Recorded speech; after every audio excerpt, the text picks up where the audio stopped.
DNA testing చాలా కేసుల్లో DNA test చేసేయండి మేడం, నాకు ఈ ఫాదర్ ఎవరో మదర్ ఎవరో తేలిపోవాలి ఇక్కడ. మరి డిఎన్ఏ టెస్ట్ చేపిస్తారండి?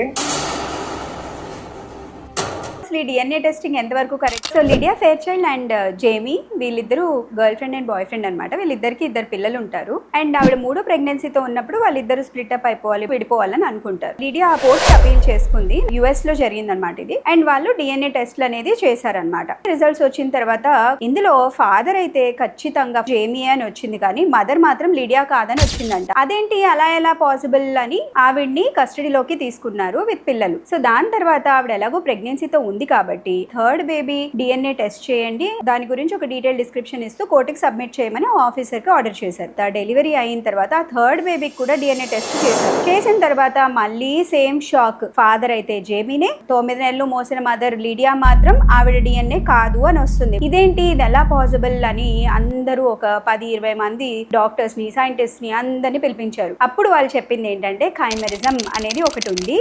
లిడియా వాళ్ళ అమ్మ బొజ్జులో ఉన్నప్పుడు లిడియాతో పాటు ఇంకో ట్విన్ ఉండేది. ఆ ట్విన్ చనిపోయి ఆవిడ డిఎన్ఏ మొత్తం ఈవిడ డిఎన్ఏ లోకి అబ్జార్బ్ అయిపోయి ఇప్పుడు ఈ పుట్టిన 3 పిల్లలకి చనిపోయిన అసలు ఎగ్జిస్టెన్సే లేని ఆ ట్విన్ బేబీ డిఎన్ఏనే వీళ్ళందరికీ వచ్చినాయి అంట. ఆవిడ మీద స్టడీ చేసి ఇదే ఫస్ట్ వరల్డ్ కైమెరిజం కేస్ గా చెప్పారనమాట.